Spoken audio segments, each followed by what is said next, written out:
আমাদের কুমিল্লার ভাষায় একটা কথা আছে, দেখলাম কার থেকে তোমার থেকে, শিখলাম কার থেকে তোমার থেকে। আওয়ামী লীগ সরকার পতনের পেছনে আওয়ামী লীগের যারা ঊর্ধ্বতন নেতারা ছিল, জনগণের কাছ থেকে তারা অনেকটা দূরত্বে চলে গিয়েছিল। ভারতের যেমন আমেরিকা এক ধরনের দায়িত্ব দিয়ে রাখছে বাংলাদেশের, আওয়ামী লীগ সরকারও স্থানীয় কিছু মানুষের উপর, নেতাদের উপর, হাইব্রিডদের উপর, দলীয় নেতাকর্মীদের দায়িত্ব দিয়ে রাখছিল। যার কারণে হয়েছে কি, যারা অরিজিনাল পলিটিশিয়ান তারা দলটা থেকে বিচ্ছিন্ন হয়ে গেছিল, আর চাটুকার হাইব্রিড লুটেরা এরা সেখানে ভর করছে। আর এদের মধ্যে এই সার্জিসদের মতন অনেকেই ছাত্রলীগে অনুপ্রবেশ করেছে, আবার অনেক জামাতের নেতারা আওয়ামী লীগে ঢুকে গেছে, বিএনপির নেতারা আওয়ামী লীগে ঢুকে গেছে। ভেতরে ভেতরে তারা তাদের দলের রাজনীতি করত, বাহিরে কিন্তু সার্জিসের মতন বঙ্গবন্ধুর জন্য একদম মুখে ফেনা টানা আনার মতন বক্তব্য দিত। বোঝা কষ্টকর ছিল। এখন প্রেক্ষাপটটা আলাদা। বাংলাদেশে আওয়ামী লীগের অস্তিত্বটা, দৃশ্য তো আপনি দেখছেন না, কিন্তু আওয়ামী লীগ কি চুপ করে আছে? নও। এ পর্যন্ত বেশ কয়েকটা নিউজ আমি নিজেই করেছি যে জামাতের মধ্যে আওয়ামী লীগের নেতা পদ পাচ্ছে, পরে জামাত বলছে যে না, এটা আমাদেরই লোক ছিল, সিচুয়েশনের কারণে তিনি তখন আওয়ামী লীগ করছে, বাট আমাদের লোক। এখন আওয়ামী লীগও ঠিক একই খেলা কি শুরু করছে। ঘটনার প্রেক্ষাপট আজকে আমরা যেখানে নিয়ে আলোচনা করছি, রংপুরের মিঠাপুকুরে গেল 2 দিন আগে বিএনপির ইউনিয়ন কমিটি ঘোষণা করা হয়েছে। সেই ইউনিয়ন কমিটিতে আওয়ামী লীগের একজন কর্মী এবং যুবলীগের একজন নেতা, তারা বিএনপির এই কমিটিতে পদ পেয়েছে। আর এই বিষয়টা যখন সামনে আসছে, বিষয়টা নিয়ে বিএনপির সমর্থক বাসিন্দাদের মধ্যে সমালোচনার ঝড় বইছে, যেটা কিভাবে হইলো। এভাবে হয় ভাই, আওয়ামী লীগ এরকমই করছে, মানে কমিটি কই থেকে হয় আপনি বলতেও পারবেন না, চট করে কমিটি হয়ে যায়, এলাকার মানুষ জানে না, পাড়াপড়শিতেও টের পায় না।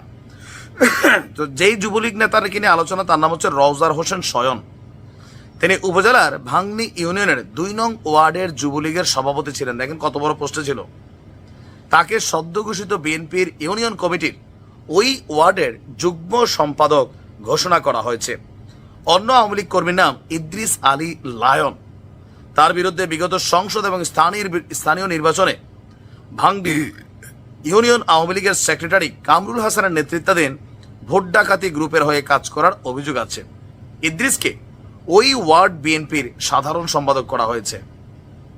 অভিযোগ বলছে যে উপজেলার ভাংনি ইউনিয়নের বিএনপির 2 নং ওয়ার্ড কমিটি গঠিত হয় গত 15ই ফেব্রুয়ারি। তৎকালীন বিএনপির ভাংনি ইউনিয়নের আহ্বায়ক মাহবুল আলম এবং সদস্য সচিব আব্দুল হামিদ তাদের স্বাক্ষরিত সংবাদ বিজ্ঞপ্তির মাধ্যমে রওজার হোসেন শয়নকে যুগ্ম সম্পাদক এবং ইদ্রিস আলী লায়নকে 2 নং ওয়ার্ড বিএনপির সাধারণ সম্পাদক করা হয়েছে। আর পেছনে কি, মোটা অঙ্কের অর্থের বিনিময়ে এই কমিটি তৈরি করা হয়েছে। এই একই খেলা আওয়ামী লীগের সময় অন্যরা খেলছে, অনুপ্রবেশকারীরা ছিল। এখন কেন আওয়ামী লীগকে নেওয়া হচ্ছে, অনেক জায়গায় যাই না শুনে নেওয়া হচ্ছে লোকাল মাঠে নিজেদের পেশি শক্তিকে বৃদ্ধি করা।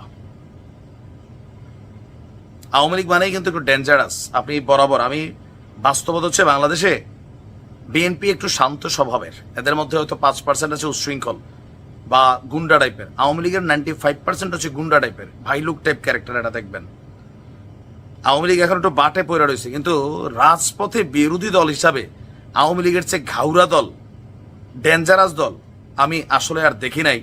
এবারের সিচুয়েশনটা আলাদা।